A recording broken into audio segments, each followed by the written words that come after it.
मोक्षमार्गस्य नेतारम् वेत्तारं कर्मभूभृताम् ज्ञातारं विश्वतत्त्वानां वन्दे तद्गुणलब्धये वन्दे तद्गुणलब्धये मोक्षमार्ग के नेता एवं कर्म पर्वतों के भेदक और विश्व के सब तत्वों के ज्ञायक चेतन संवेदक सद्गुण आप समान प्राप्त हो यही भावना का कर दे विनय पूर्वक करूं वंदना बारंबार जिनेश्वर दे बारंबार जिनेश्वर।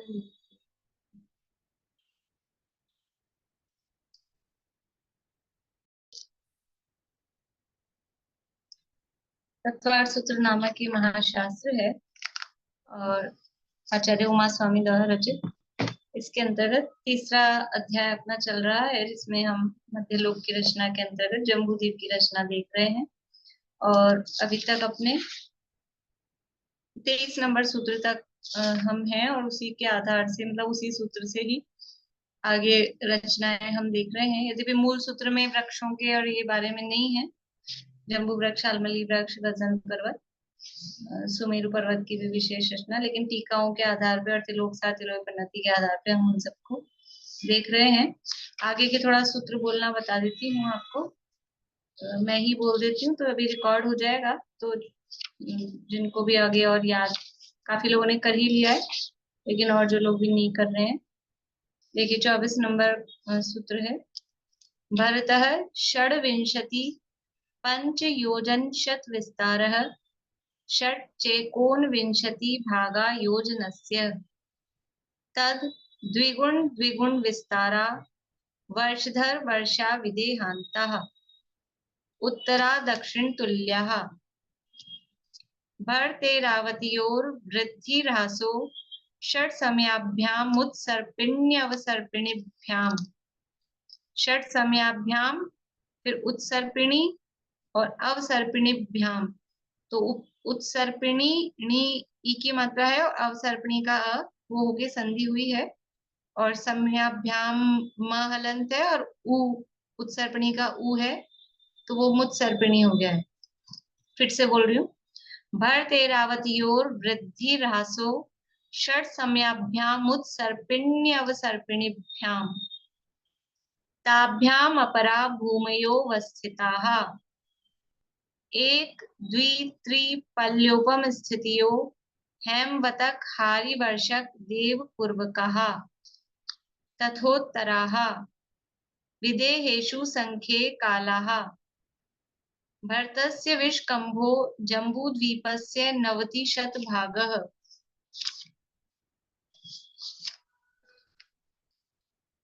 द्विर्धातकी खण्डे पुष्करार्धे च प्राङ्मानुषोत्तरान् मनुष्याः आर्याम्लेच्छाश्च भरतेरावत् विदेहाः कर्म भूम्योऽन्यत्र देव कुरुत्तर कुरुभ्यः नृस्थिति परावरे त्रिपल्योपमांतर मुहूर्ते नृस्थिति परावरे त्रिपल्योपमांतर मुहूर्ते तिर्यक योनिजानाम च। इस तरह से छोटे हैं कुछ सूत्र, तो वो 1-2 सूत्र ही है, थोड़े संधि है उनमें, बाकी सरल है बोलने में, तो आप लोग याद करते जाएं। अब यहाँ हमने कल की चर्चा में, कल और परसों 2 दिन से जम्बू और शाल्मली वृक्षों की चर्चा हम देख रहे थे। अब ये जम्बू और शाल्मली वृक्ष जहाँ स्थित हैं, कहाँ पर स्थित हैं, उत्तर कुरु और देवकुरु नाम की जो भोग भूमि का एरिया है वहां पर ये जम्बू और शालमली वृक्ष स्थित है। तो वो जो एरिया है, वो एरिया कितना बड़ा है और उसमें क्या है, उसकी थोड़ी सी चर्चा अपन यहाँ पर करते हैं।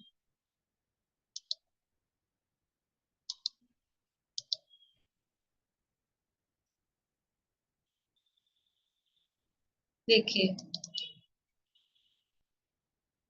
ये सुमेरु पर्वत है, और सुमेरु पर्वत से ही जुड़े हुए ये गजन पर्वत, 4 गजन पर्वत हैं। इसके कारण ये जो बीच का एक एरिया था, ये क्षेत्र वाली स्थिति का, वो आधा आधे चंद्रमा के समान अर्ध चंद्राकार रूप से ये एरिया हो गया है, जिन्हें उत्तर वाला जो एरिया है उसको उत्तर कुरु, और दक्षिण वाले एरिया को देव कुरु नाम से कहा जाता है। कल बताया था आपको कि ये जो एरिया है, यहाँ किस तरह की व्यवस्था है, ये उत्तम भोग भूमि का एरिया है। अभी केवल शब्द रख लीजिए, इनको नहीं पता है उसके बारे में, फिर आगे सूत्र आएगा तो हम भोग भूमि की चर्चा पढ़ेंगे, तो वापस मतलब तब समझ में आ जाएगा कि यहाँ उत्तम भोग भूमि में क्या होता है। ये उत्तम भोग भूमि का एरिया है। अब ये जो उत्तर कुरु और देव कुरु है, तो इसकी लोकेशन यदि पूछी जाए, उत्तर कुरु भोग भूमि की लोकेशन बताइए, तो लोकेशन बता सकते हैं?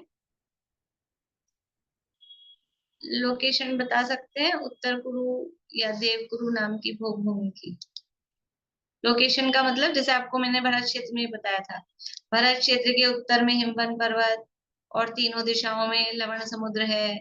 ऐसे ही कल अपन ने लोकेशन देखी थी जम्बू वृक्ष की, शालमली वृक्ष की, तो नील पर्वत की दक्षिण दिशा में, फिर सीता नदी के पूर्व साइड में, ऐसा लोकेशन देखी थी ना कल। तो ऐसे ही उत्तर कुरु, अभी आपसे पूछे कोई कि उत्तर कुरु की लोकेशन बताइए, तो कोई पर्वत के आधार पे, कुछ आधार पे लोकेशन बता सकते हैं? बोलिए सुमन जी। ये चित्र आपके सामने है, ये देख सकते हैं।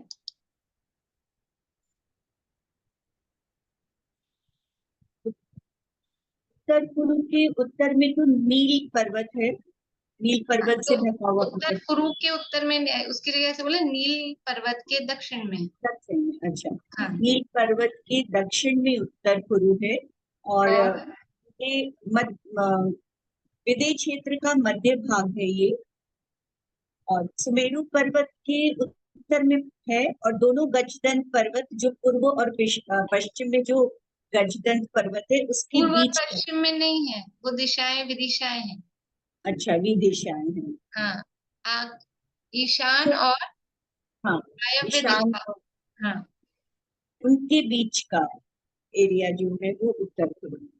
हाँ, तो इनके नाम भी अपन ने दिए, तो नाम आप देख सकते थे कि उत्तर कुरु भूमि कहाँ है।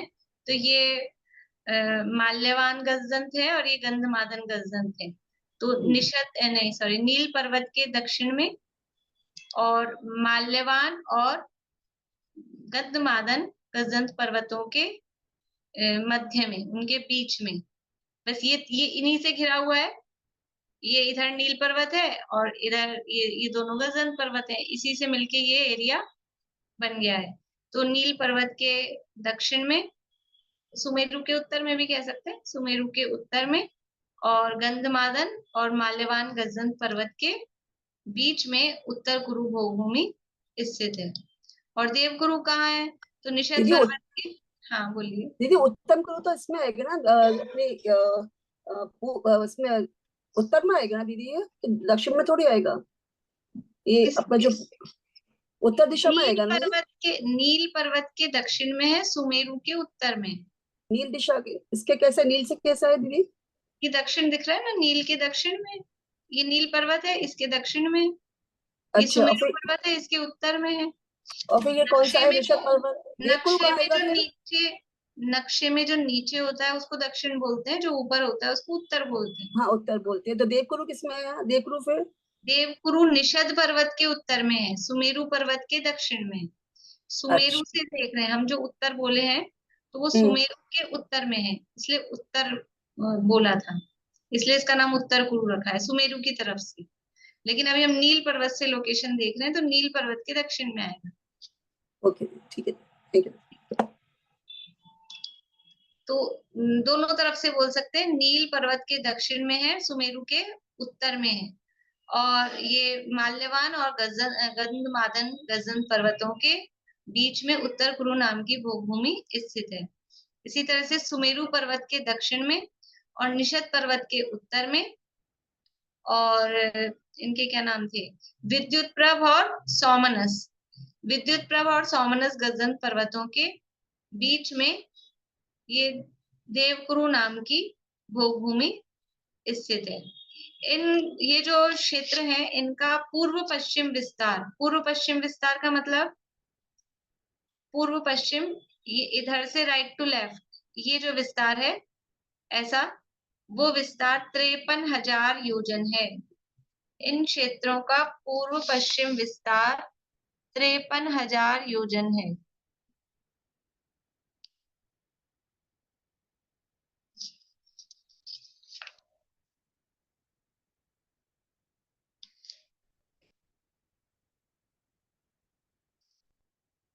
और इनका जो उत्तर दक्षिण विस्तार है वो 11,842, 11,842।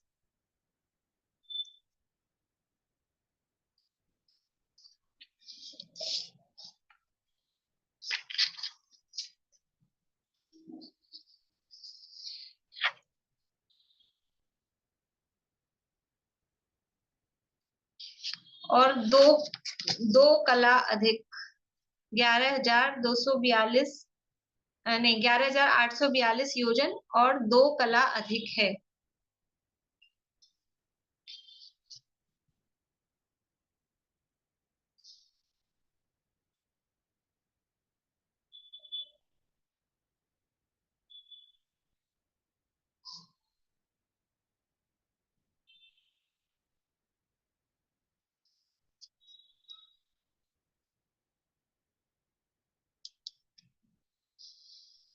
दोनों का उत्तर दक्षिणी तो दोनों का मिलाकर है, या मतलब उत्तर कुरु का और नहीं नहीं, दक्षिणी? अब एक उत्तर कुरु का ही बता रहे हैं। अब एक ही की चर्चा चल रही है, तो दोनों की लोकेशन बताई थी, अब एक का ही बताया। 53,000 जो ये पूर्व पश्चिम विस्तार है, यहाँ से यहाँ तक का, वो 53,000 योजन है। और ये वाला जो एरिया है उत्तर दक्षिण, ये 11,842 योजन और 2 कला अधिक, इतना है। अभी 2 कला मतलब कुछ पॉइंट्स में है वो आंसर। नहीं, वही 2 कला पूछ रही थी कि क्या हुआ। हाँ, 2 कला का मतलब है जैसे पॉइंट ही समझ लेना उसको। और ये मतलब कि भोग भूमि का आप बता रहे हैं ना, विस्तार उत्तर भोग भूमि। हाँ, उत्तर कुरु भोग भूमि, हाँ, उत्तर कुरु भोग भूमि का। जिनका होता जाए वो अपना हैंड डाउन कर लिए अगर है तो मुझे समझ आ जाए। ये आपने जो भोग भूमि का विस्तार बताया, उससे हम जो है विदेश क्षेत्र का भी विस्तार निकाल सकते हैं कि 23,500 दोनों तरफ विदेश क्षेत्र है और बीच में 53,000 जो है ये भोग भूमिया। हाँ, वो बीच का एरिया तो टोटल 1,00,000 योजन है टोटल। तो उससे घटा देंगे 47,000 में से 23,500, 23,500।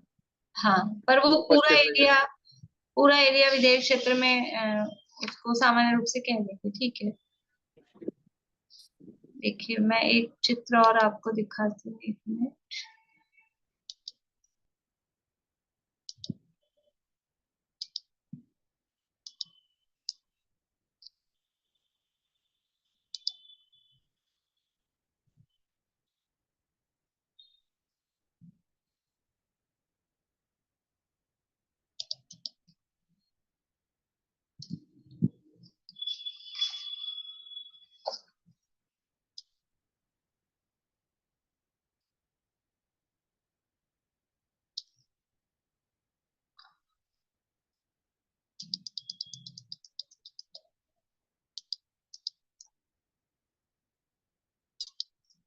देखिए ये चित्र आपको दिखाती हूँ।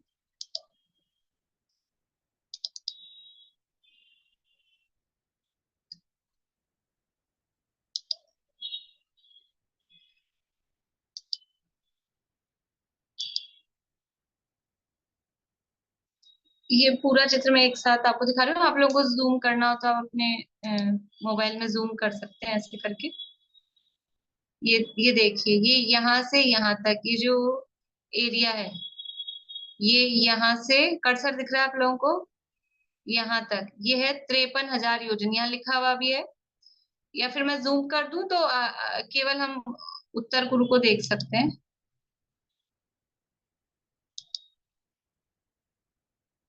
देखिए मैंने और बड़ा कर दिया, केवल उत्तर कुरु इसमें दिखाई दे रहा है।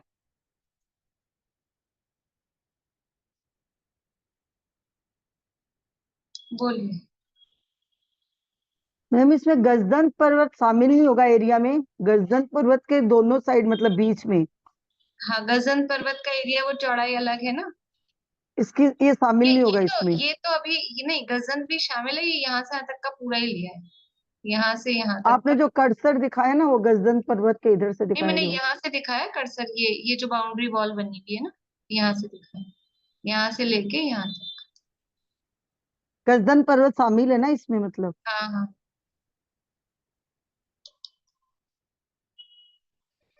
अब ये जो एरिया है इसमें क्या क्या रचनाएं हैं, वो रचनाएं थोड़ी सी हमको देखनी है कि यहाँ क्या क्या है।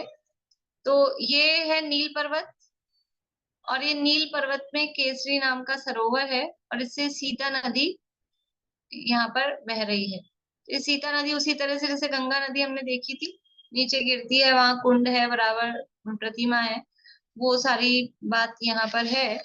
और फिर इसके बाद में यहाँ से थोड़ा आगे चलते हैं, 1,000 योजन आगे चलते हैं, तो ये दो पर्वत यहाँ पर आते हैं।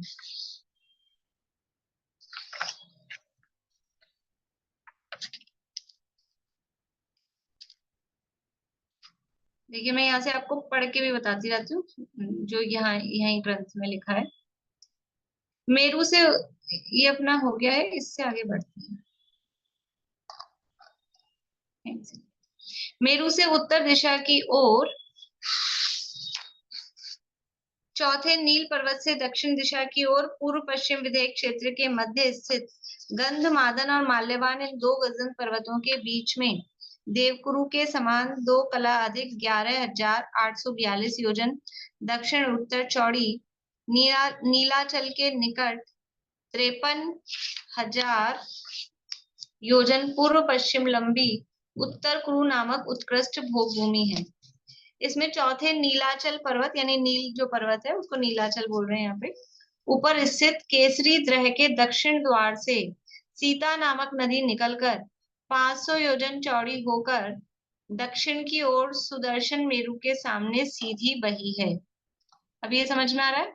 ये यहाँ से सीधी नीचे गिरी, और फिर ये यहाँ नील पर्वत के लिए ये अब एरिया दक्षिण का है, तो ये दक्षिण की तरफ सुमेरु की ओर सीधी, ऐसा सुमेरु की साइड सीधी चल रही है। इस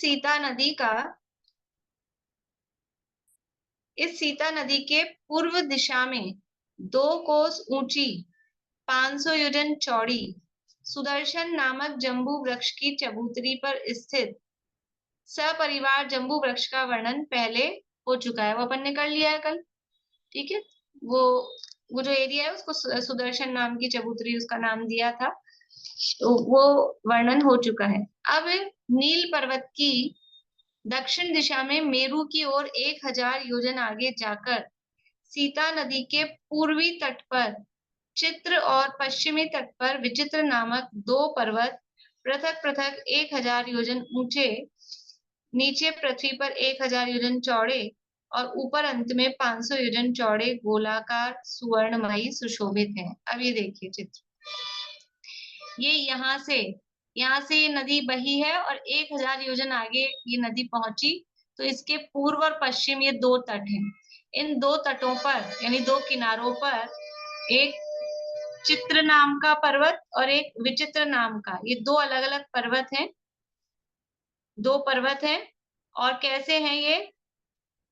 1,000 योजन चौड़े, नीचे से 1,000 योजन चौड़े हैं और ऊपर जाते हुए 500 योजन इनकी चौड़ाई हो गई है, गोलाकार हैं। गोल पर्वत है, नीचे से उसका डायमीटर है 500 योजन, और ऊपर जाते जाते घटते घटते वो हो गया है, नहीं वो नीचे से 1000 योजन और ऊपर जाके घटते घटते हो गया है 500 योजन। ऐसे गोल पर्वत स्वर्ण के बने हुए वो वहां पर हैं। और जितना पर्वत की हाइट होती है उसकी नींव 1/4 बताई थी, पर यहाँ पर इसमें इसमें नींव बताई है कि इसकी नींव है 10 कोस की, इसकी नींव है। इसके ऊपर देखिए, आप लोग भी पढ़ते जाइए साथ में, इसकी नीचे जमीन में 10 कोस नींव है। देखो कहीं योजन आ रहा है, कहीं कोस आता है, तो आप लोग उसको पकड़ पाते हैं कि नहीं? जब कोस आ रहा है, अच्छा कोस बड़ा है कि योजन बड़ा है? कोस बड़ा है, हाँ, कि योजन बड़ा है?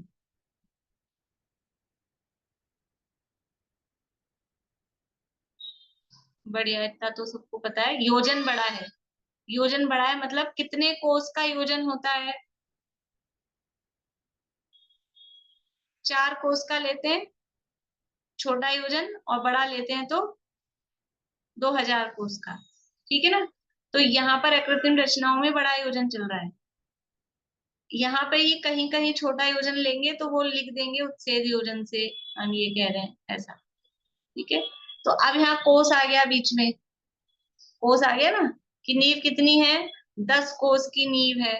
तो 10 कोस के योजन बनाओ, कितने योजन होंगे?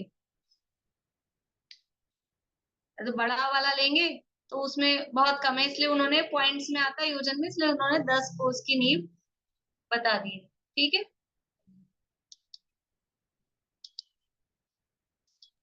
तो ऐसा थोड़ा सा समझते जाना, कल भी अपने वो उसमें आई थी ना, कहीं योजन में आ रहा था, कहीं कोस में आ रहा था, तो थोड़ा सा माइंड में समझते जाना उसको अपने आप। इसके ऊपर चारों ओर 1 योजन ऊंची, 2 कोस चौड़ी, प्रत्येक दिशा में एक द्वार सहित सुवर्णमय वेदी है। मतलब वेदी मतलब दीवार है, बाउंड वॉल टाइप है। उसके ऊपर मध्य में चित्र विचित्र नामक व्यंतर देवों के 62.5 योजन ऊंचे, 31.25 योजन चौड़े चौकोर स्वर्णमयी निवास स्थान है। इन दोनों पर्वतों के बीच में बहने वाली 500 योजन चौड़ी सीता नदी ही इनका अंतराल है। ये जो चित्र विचित्र गिरी यहाँ बताए हैं, तो यहाँ पर देव रहते हैं, और देवों के महल, जहां भी पर्वत है तो उन पर्वतों के ऊपर देवों के महल बने हुए हैं, निवास स्थान है। और जो निवास स्थान है उनमें अकृत्रिम जिनालय होता ही है, वो गिनती में लिया नहीं है, बस वो अलग है, लेकिन उनमें सब में जिनालय होता है। तो ये सीता नदी जब इधर उत्तर कुरु में बही 1000 योजन आगे चलने पर, ये दोनों साइड में 2 पर्वत यहाँ पर हैं। अब देखिए, नील पर्वत से दक्षिण में 1000 योजन आगे जाकर, इससे चित्र विचित्र दोनों पर्वतों से भी 500 योजन आगे जाकर दक्षिण में सीता नदी के मध्य, अब ये 1000 योजन तो यहाँ तक आ चुके थे, अब इसके बाद में इन पर्वतों से 500 योजन और आगे बढ़े, 500 योजन और आगे बढ़े, तो ये दोनों, ये जो सीता नदी बह रही थी, इस सीता नदी के बीच में ही, सीता नदी के बीच में ही 1000 योजन दक्षिण उत्तर लंबे, 1000 योजन तो ऐसे लंबाई वाले, और 500 योजन पूर्व पश्चिम चौड़े। ये 1000 योजन लंबा और 500 योजन चौड़ा, और जमीन में 10 योजन गहरा। ऐसा कोई चीज अपने को पहले पढ़ी थी अपन ने? 1000 योजन लंबी, 500 योजन चौड़ी और 10 योजन गहराई। बोलिए दीपिका जी। पद्म सरोवर। बढ़िया, पद्म सरोवर, पद्म सरोवर थी। प्रथमो योजन सहस्रायामस तदर्ध विष्कम्भो हृदः 10 योजनावगाह। तो इसी तरह के पद्म सरोवर वाली साइज के यहाँ 5 सरोवर हैं। जो चित्र विचित्र गिरी थे, जो पर्वत थे, उन पर्वतों से 500 योजन और आगे बढ़े, नील पर्वत से दक्षिण की ओर और आगे बढ़े, तो आगे बढ़ने पर 5 सरोवर पद्म सरोवर की साइज के, 1000 योजन लंबे 500 योजन, चौड़े और 10 योजन गहरे 5 सरोवर यहाँ पर हैं।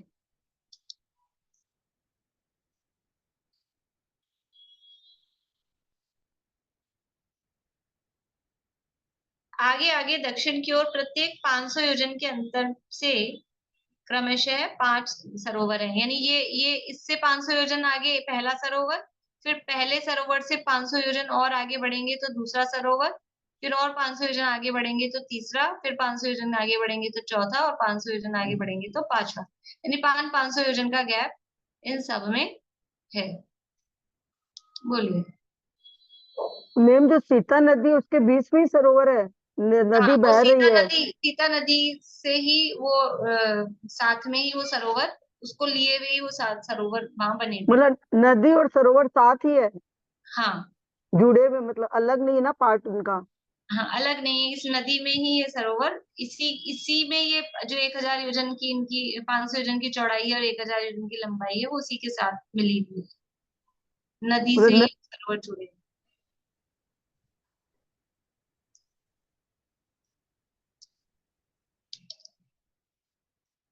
अब ये जो है, बोलिए वैसे। मतलब इसको ऐसा समझ सकते हैं कि जैसे वर्तमान नदियां कहीं पर चौड़ी हो जाती है, फिर सकरी हो जाती है, तो ये जो है अपना विस्तार उन्होंने सीता नदी ने उन हाँ जगहों पर 500 योजन फैला लिया दोनों तरफ, हाँ हाँ ऐसा 250-250 योजन। हाँ, सीता नदी, क्योंकि यहाँ लिखा है सीता नदी के मध्य में ही, सीता नदी के बीच में ही ये इस तरह से। भाई ये यहाँ तक इधर ये केवल 1000 योजन है, या इधर कहें तो 250 योजन, और 250 योजन दोनों साइड बढ़ गए हैं ये नदी। फिर आगे बहुत नहीं बढ़ी है, और लंबाई में 1000 योजन ही है, उसके बाद फिर बंद हो गया, इसलिए इसको सरोवर दिया। अगर वो पूरी चौड़ी हो जाती नदी, पूरी इतनी यहाँ से फैल के यहाँ से यहाँ तक एक सी चौड़ाई हो जाती, तो कहते वो नदी, जैसे गंगा नदी का हमने देखा था कि वहां से गिरी थी तब 6 योजन की थी, फिर आगे बढ़ गई तो 12 योजन की, 8 योजन की ऐसी हो गई है। जब विजयार्थ की गुफा में प्रवेश करी थी तो 8 योजन की हो गई थी, 12 योजन की उसकी चौड़ाई थी, और जब गिरी थी तब 6.25 योजन की थी। तो वो नदी पूरी, उसकी धारा चौड़ी हो गई। अब यहाँ धारा चौड़ी नहीं हुई, यहाँ वो सरोवर उतने एरिया के में 1000/500 में वो सरोवर उसमें आके मिल गए। सरोवर की ये जो विड्थ है वो 1000 है कि 500 है? देखो इसमें दिया है लंबाई 1000 और चौड़ाई 500, तो लंबाई ऐसे होती है और लंबाई चौड़ाई मानेंगे ऐसे। कि इसको लंबाई माने? लंबाई ऐसे ही होती है, नहीं ये लंबाई है, जैसे पद्म सरोवर है ना, तो ऐसे लंबाई और ऐसे 500 योजन चौड़ा, ऐसा ही है ना उसमें। तो ये लंबाई 1000 योजन लंबाई और ऐसा 500 योजन चौड़ाई। ठीक है, ये एक मिनट रुकिए फिर से। नहीं, 1000 योजन दक्षिण उत्तर लंबे लिखा है, तो यही लेंगे। लंबाई वैसे भी ऐसे ही होगी, दक्षिण उत्तर मतलब इस तरह से। तो ये 1000, चित्र में हमको लंबाई कम दिख रही है, चौड़ाई ज्यादा दिख रही है, चित्र में जगह कम होती है ना, इसलिए। लेकिन 1000 योजन लंबे और 500 योजन चौड़े। तो जो चौड़ाई दी है वो पूर्व पश्चिम में दी है। देखिए यहाँ से देखिए,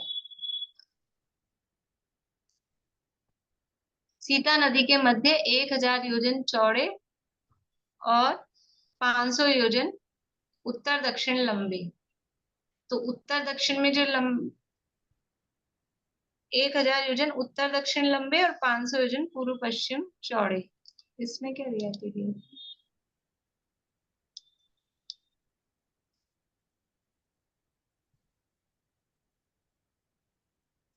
ये दिया ना 1000 मत, ठीक है सेम। बोलिए आशा आंटी। तो आदमी सरोवर से तो नदियां निकल रही थी, और यहाँ इस नदी के पानी से सरोवर बने हैं या इनमें अंदर अपने आप नहीं, पानी है? सरोवर में अपना पानी है, पर वो सरोवर उसमें मिल गए हैं। जैसे गंगा नदी के बीच में वो जो विजयार्थ की गुफाओं में उन्मग्ना और निमग्ना नदी आके मिल गई थी ना, वो कुंड थे वहां, तो वैसे ही सरोवर अपने अलग है उनका पानी, वो उसमें आके मिले हैं, उसके साथ ज्वाइन हुए हैं। उनसे अलग निकल के नहीं बना है ऐसा, उसमें ज्वाइन हुआ है। ये सरोवर और अभी जो बता रहे हैं सरोवर शेप तो एक ही दिखा रहे हैं, लेकिन साइज उल्टा बता रहे हैं, उत्तर दक्षिण पूर्व पश्चिम। हाँ भाई यहाँ क्योंकि लिखा यही है जो इसमें दिया है ना कि 1000 योजन उत्तर दक्षिण लंबे, तो एक उत्तर दक्षिण ऐसा होता है, ऐसे हो गया, हाँ। ये लंबाई होगी। वैसे भी हम लंबाई ऐसे लेते हैं, चौड़ाई ऐसे लेते हैं, हम्म। तो उस हिसाब से। और 500 योजन पूर्व पश्चिम चौड़े। लेकिन वो सरोवर वैसे थे ना, पूर्व पश्चिम हाँ 1000 योजन थे। पूर्व पश्चिम 1000 थे और लंबाई चौड़ 500। उनकी उत्तर दक्षिण 500 थी। ठीक। देखिए आगे,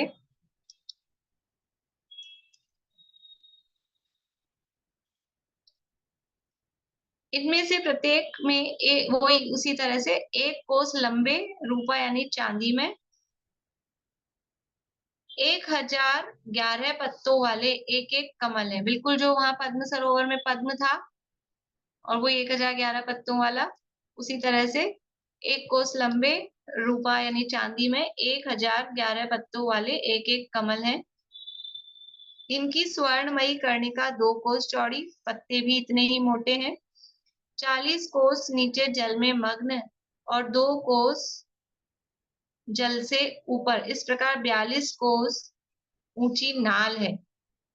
10 कोस नीचे जमीन में इनकी नींव है। नापतोल सारी उसी के बराबर है। बस इतना ख्याल में रखना है कि जब मेन बात जो ख्याल में रखने की है कि ये जब सीता नदी नील पर्वत से या केसरी सरोवर से नीचे इधर उत्तर पूर्व में बहती है, तो पहले तो 2 पर्वत उसके दोनों साइड में होते हैं पूर्व पश्चिम में। इसके बाद में 5-5 सरोवर है पद्म सरोवर की ही साइज के, और जैसे पद्म सरोवर में कमल है उसी तरह से इनमें भी उतना ही बड़ा उसी साइज का कमल है। और फिर क्या है कि उन कमल के ऊपर, वहां तो देवियों के निवास स्थान थे, यहाँ पर व्यंतर देव के, इस कमल के ऊपर व्यंतर देव के, नील नामक व्यंतर देव का निवास स्थान है, उसका महल है। और वही उसी तरह से इस मुख्य कमल के चारों ओर उसके 1,40,115 वो परिवार कमल, छोटे कमल भी इन सरोवरों में है। हर सरोवर में, प्रत्येक सरोवर में, ये एक सरोवर की बात अब चल रही है अपनी, कि एक सरोवर में उसकी लंबाई चौड़ाई गहराई कितनी है और उसमें सरोवर ये कमल है और परिवार कमल कितने हैं। ठीक है, तो इस प्रकार ये 5 ग्रह संबंधी 5 बड़े कमल और उसी तरह से 1,40,115 प्रत्येक में है, तो उसको 5 से गुणा कर लें, इतने कमल और सब में देवों का निवास स्थान यहाँ पर है। अब इस सीता नदी से आगे ये इन सरोवरों से के पास में ये जो सरोवर हैं, इन सरोवरों के दोनों साइड में, दोनों पार्श्व भाग यानी पूर्व वाला पार्श्व भाग और पश्चिम वाला पार्श्व भाग, दोनों पार्श्व भागों में 5-5 पर्वत हैं। यहाँ 3-3 ही डॉट दिखाई है चित्र में, इसलिए पर्वत 5-5 है, पर वो जगह नहीं होती इसलिए डॉट 3-3 ही दिखाई है। 5-5 कांचनगिरी पर्वत है, तो 5 इस साइड 5 इस साइड, यानी एक सरोवर संबंधी कितने कांचनगिरी हो गए? एक सरोवर संबंधी 10 कांचनगिरी। फिर दूसरे सरोवर के वापस 5 इधर 5 इधर 10, फिर इधर 5 इधर 5 इधर, तीसरे में फिर 10, फिर चौथे में 5 इधर 5 इधर, और फिर पांचवे में भी 5 इधर 5 इधर। इस तरह से पांचों सरोवर के मिला के कितने कांचनगिरी हो गए? 10, 20, 30, 40 और 50। 50 कांचनगिरी नाम के पर्वत हैं। इनका कॉमन नाम है कांचनगिरी, और फिर हर पर्वत के अलग अलग नाम भी दिए हैं, लेकिन कॉमन रूप से इनको कांचनगिरी कहते हैं। जैसे यहाँ जो ये थे इनको यमकगिरी कहते हैं। ये जो 2 पर्वत थे, चित्रकूट विचित्रकूट नाम उसका दिया था, इनको यमकगिरी कहते हैं। 2 यमकगिरी पर्वत हैं और ये सरोवरों के दोनों साइड्स में 5-5, प्रत्येक सरोवर के हर साइड में 5-5 कांचनगिरी या कांचन शैल नाम के पर्वत हैं। इनकी क्या साइज है देख लीजिए यहाँ। सीता नदी संबंधी 5 ग्रहों में से प्रत्येक के दोनों तट पर अपने अपने ग्रह यानी सरोवर के सम्मुख 5-5 की पंक्ति रूप 10-10 कांचनगिरी हैं। ये पृथक पृथक 100 योजन ऊंचे, हाइट कितनी है इनकी 100 योजन की, नीचे पृथ्वी पर 100 ही योजन चौड़े, 100 योजन ऊंचे हैं, 100 योजन चौड़े हैं, और ऊपर अंत में 50 योजन चौड़े गोलाकार स्वर्णमयी हैं। यानी नीचे डायमीटर 100 योजन का है और ऊपर घटते घटते 50 योजन हो गया है। तो शेप समझ सकते हैं किस तरह की शेप बन रही है इन पर्वतों की।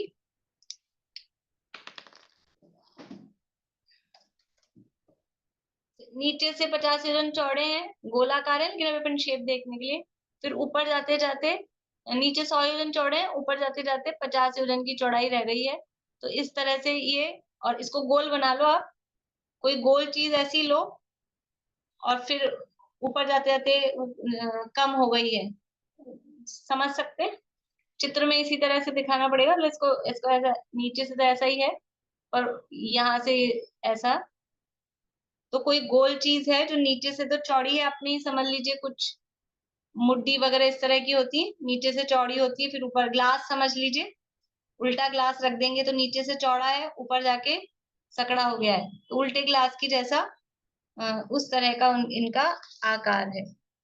तो वो जो यमकगिरी थे उनका भी आकार इसी तरह का है, नीचे से चौड़ा ऊपर से सकड़ा।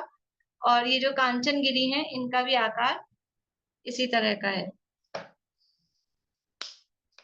इनके नीचे जमीन में 25 योजन की नींव है, 25 योजन की इनकी नींव है।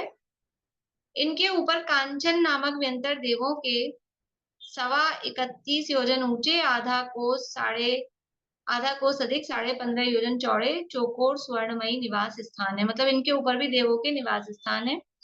अब ये देखिए, प्रत्येक कांचनगिरी पर चैत्यालय के बिना गंधकुटी सहित 500 धनुष ऊंची एक एक जिन प्रतिमा विराजमान है। कितनी जिन प्रतिमाएं विराजमान है? प्रत्येक कांचनगिरी के ऊपर गंधकुटी सहित, चैत्यालय नहीं बनाए, चैत्यालय नहीं बनाए, सिंगल 500 धनुष की प्रतिमा गंधकुटी सहित। गंधकुटी मतलब 3 कटनी सहित, जिस तरह से भगवान की वेदी होती है उस तरह से बराबर 3 कटनी, फिर सिंहासन, छत्र, चवर आदि जो होते हैं उस तरह से वो सारी है, लेकिन चैत्यालय नहीं बना हुआ है। तो गंधकुटी सहित चैत्यालय के बिना 500 धनुष ऊंची एक पर्वत पर एक प्रतिमा। कितनी प्रतिमा हो गई? 50 पर्वत है तो 50 प्रतिमाएं वहां पर विराजमान है। ठीक है, उन सब प्रतिमाओं को भाव से वंदन कर सकते हैं। मैम गंधकुटी है तो गंधकुटी में अरिहंत भगवान की मतलब वो होता है। हाँ, अरंत प्रतिमा। अरिहंत, और वैसे भी तो सब अरिहंत प्रतिमा ही ना कृत्रिम चैत्यालय में। कृत्रिम चैत्यालयों में अरंत प्रतिमाएं हैं, लेकिन अभी चैत्य वृक्ष और सिद्धार्थ वृक्ष आएंगे आगे, और जब अपन 4थे अध्याय में आएंगे, ज्यादा समझ लीजिए, भवनवासी और व्यंतर देवों के निवास स्थान में जब देखेंगे तो जो सिद्धार्थ वृक्ष होते हैं वह सिद्ध प्रतिमाएं होती है, और जो चैत्य वृक्ष होते हैं वहां पर अनंत प्रतिमा होती है। अब अंतर कैसे पता लगेगा कि अनंत प्रतिमा है और ये सिद्ध प्रतिमा है? प्रतिमा वहां ऐसी नहीं होती जैसे अपने बनाते हैं, खाली एक कटिंग वाली सिद्ध प्रतिमा नहीं होती अपने मंदिरों में, कुछ कटिंग सी होती है, वो तो खाली शेप है, वो प्रतिमा नहीं है। तो सिद्ध प्रतिमा भी बराबर जैसी अपनी प्रतिमा होती है, बराबर वैसी ही प्रतिमा होती है, लेकिन उसमें चिन्ह नहीं होते हैं। एक बात, चिन्ह वहां भी नहीं होते हैं कृत्रिम जिनालयों में। जो प्रतिमा है कौन से भगवान की होती है? आदिनाथ की कि पार्श्वनाथ की? पार्श्वनाथ ही ज्यादा चलते हैं, पार्श्वनाथ की होंगी कि ये तो अभी के हैं, फिर भूतकाल की 24वीं, फिर भविष्य में दूसरी आएगी, तो काल बदलते रहेंगे, तो कौन सी प्रतिमा विराजमान करें?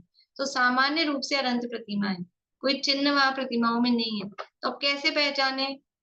तो जो अनंत प्रतिमा होती है वो अष्ट प्रातिहार्य सहित होती है, छत्र, चवर, सिंहासन, भामंडल, ये सब अष्ट प्रातिहार्य सहित। पहचान का चिन्ह क्या है? जो प्रतिमाएं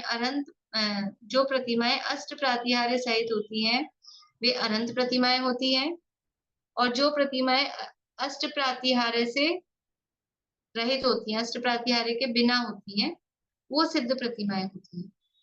और प्रतिमा बराबर वैसी होती है, जैसी प्रतिमा होती है वैसी ही प्रतिमा होती है।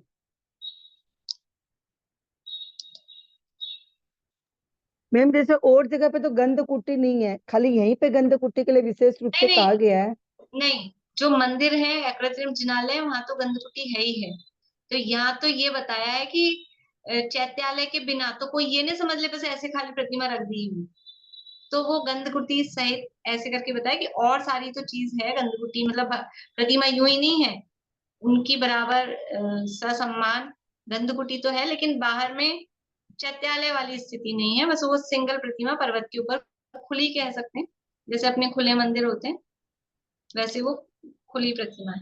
मैम फिर अपने यहाँ पर ऐसे सिद्धों की मूर्ति इस तरह से क्यों बनाते हैं फिर? अभी मतलब तो वहां पर अपन भी प्रतिष्ठाचार्यों से अष्टप्रातिहार्य पूछना चाहिए, प्रतिष्ठाचार्यों से पूछना चाहिए कि ऐसी क्यों तो बनाते अपने भी अष्टप्रातिहार्य रखकर अपन वो कर सकते हैं ना भेद, जब वहां पर भी हैं। अष्ट ऐसा है। प्रातिहार्य सिद्धों के नहीं होते हैं, ये कह रहे हैं। नहीं, अरहंतों के बस रख दें अपन, सिद्धों के नहीं रखें। हाँ तो वो होती है। आप हस्तिनापुर गए हैं? पर उस समय इतना याद पता नहीं है। नहीं था। हस्तिनापुर में जो वो सुमेरु पर्वत है और वहां पे जो प्रतिमाएं हैं, तो वहां आप हाँ, देखेंगे वहां लिखा है सिद्ध भगवान ऐसे करके लिखा है। और भी अच्छा, आप कभी दर्शन करने जाएं, यात्रा पे जाएं, तो जरा हाँ, देखें अच्छा, कि क्या है, क्या बना है। तो कहीं ठीक कहीं है, है अपने भी, कहीं कहीं है, लेकिन बहुत रेयर है, बहुत कम अच्छा, जगह है। और भी एक आध जगह देखने में आई थी, मुझे ध्यान नहीं है जगह का, लेकिन वहां भी सिद्ध प्रतिमा ऐसी ही, जैसे अपने तो अनंत प्रतिमा होती वैसी ही प्रतिमा बराबर है। और इसके अलावा भी अपने जो अभी बनती है कृत्रिम प्रतिमाएं, उनमें तो जैसे या तो चिन्ह होते हैं, और अभी से पहले पुराने जमाने में चिन्ह नहीं होते थे, तो आप देखेंगे देवगढ़ वगैरह यात्रा में जाएंगे तो वहां यक्ष यक्षिणी बने होते हैं, कुछ नीचे कोई ऐसे देवों के आकार उस प्रतिमा के साथ में ही बने होते हैं। जो बड़वानी में है, 52 गजाजी में, वहां पर भी ऐसे बने हैं। और भी जो भी प्राचीन प्रतिमाएं अपने भी कहीं कहीं से निकल के, जमीन से निकली हुई, अपने शहर में भी जो मंदिर, अपने जो महावीर का मंदिर है शहर में जयपुर में, वहां पे देखेंगे, पार्श्वनाथ के मंदिर में देखेंगे, तो वो यक्ष बने होते हैं साथ में, तो वो यक्ष भी उनके पहचान के चिन्ह होते हैं। 24 तीर्थंकरों के अलग अलग यक्ष यक्षिणियां हैं और उनकी आकृतियां अलग अलग होती हैं। खजुराहो जाएंगे तो खजुराहो में कई प्रतिमाएं अकेले यक्ष यक्षिणियों की मिलेंगी आप। तो वो इसकी भी, इसके संदर्भ में भी, मतलब जो पुराने विद्वान हैं उन्होंने लिखे हैं, सारी किताबें लिखी हुई हैं कि किसकी कौन सी यक्ष यक्षिणी है और वो किस आकार वाली है। तो किसी की 4 भुजाएं हैं, कोई गोद में पुस्तक लिए है, कोई गोद में बालक लिए हुए है, ऐसे नेमिनाथ भगवान की अलग है, पार्श्वनाथ भगवान की अलग है, सब है। अब हमको ज्यादा उनकी नॉलेज नहीं है, अब चिन्ह बनने लग गए ना, तो नॉलेज नहीं है। तो जहाँ चिन्ह नहीं होते हैं वहां यक्ष यक्षिणियों के आधार पर प्रतिमाओं को पहचानते हैं कि कौन से तीर्थंकर की प्रतिमा है। अभी अपने अपने वर्तमान में बता रही हूँ, जो कृत्रिम अपनी बन रही है। पर अकृत्रिम प्रतिमाओं में अनंत और सिद्ध, ये 2 ही प्रतिमाएं होती हैं। तो जो अष्ट प्रातिहार्य सहित होती हैं वो अनंत प्रतिमाएं हैं, जो अष्ट प्रातिहार्य के बिना होती है वो सिद्ध प्रतिमाएं हैं। बोलिए सुमन जी। मतलब कर्म भूमि में ही सिर्फ अलग अलग देवी देवताओं की बात है, बाकी सब जगह जिनेंद्र भगवान के शासन की उसकी हाँ बात है। बिल्कुल। और कर्म भूमि में भी यहाँ भरत और ऐरावत क्षेत्रों में ही ये ग्रहित मिथ्यात्व, मतलब ये जो कुबुरु कुदेव आदि के जो मंदिर वगैरह जो होते हैं ना, ये केवल यहाँ भरत ऐरावत क्षेत्रों में ही होते हैं।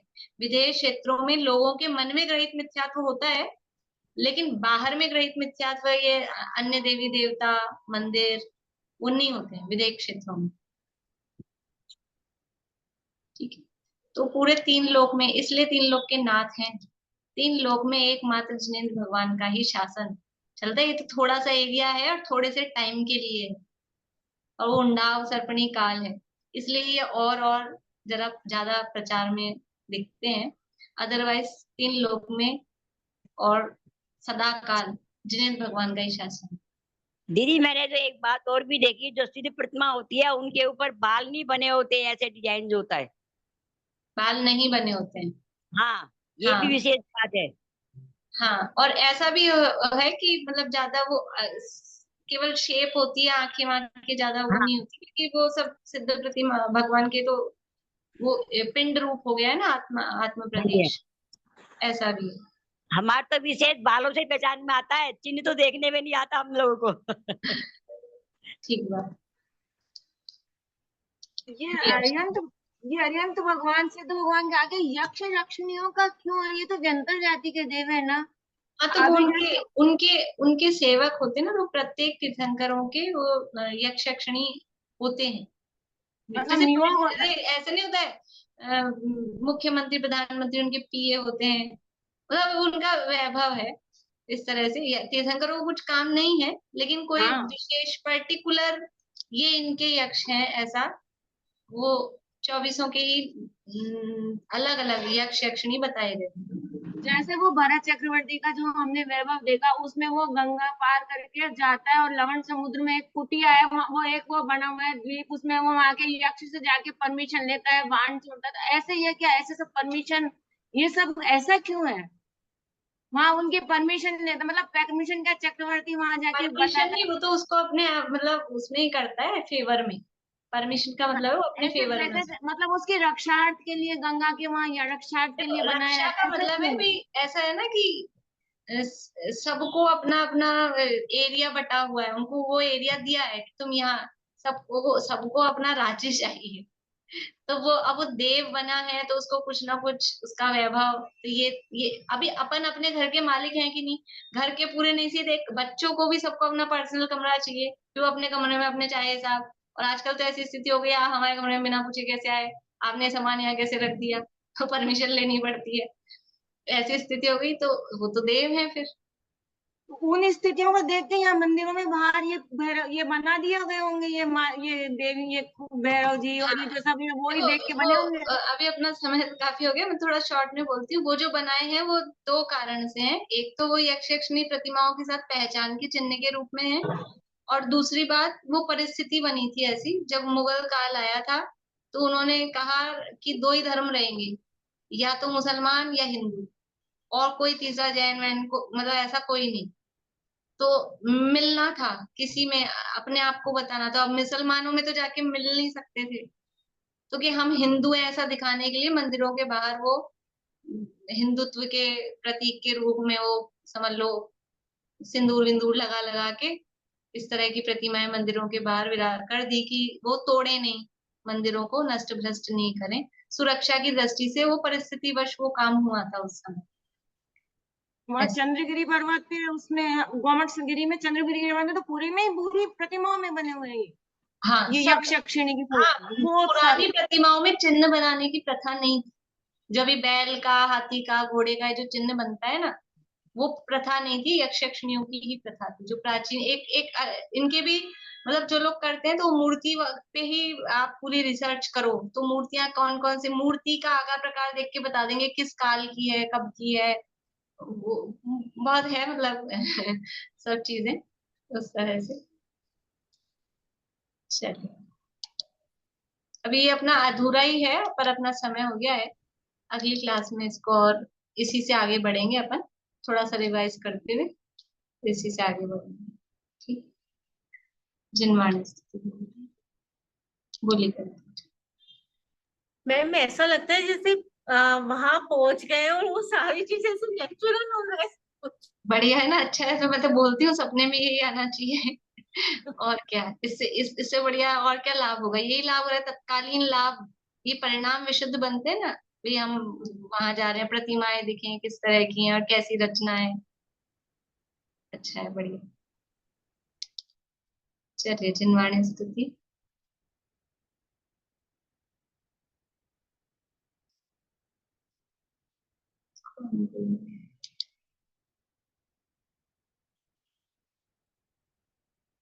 बोलो पारो।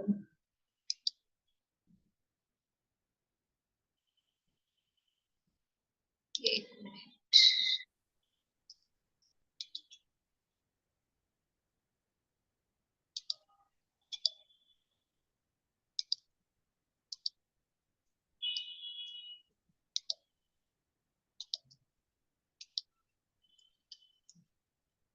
बोलो। तो में आवे न जग की कदापि, चमत्कार लग कर नहीं मूड होवे। अरे पर की निंदा प्रशंसा स्वयं की, करके समय शक्ति बुद्धि न खोवे। चलित को लगावे सहज मुक्ति पथ में, व्यवहार सबसे सहज प्रेम में हो। दुर्भाव मन में भी आवे कभी ना, निर्दोष सम्यक जयवंत। सर्वज्ञ शासन जयवंत वर्ते, निर्ग्रंथ शासन जयवंत वर्ते।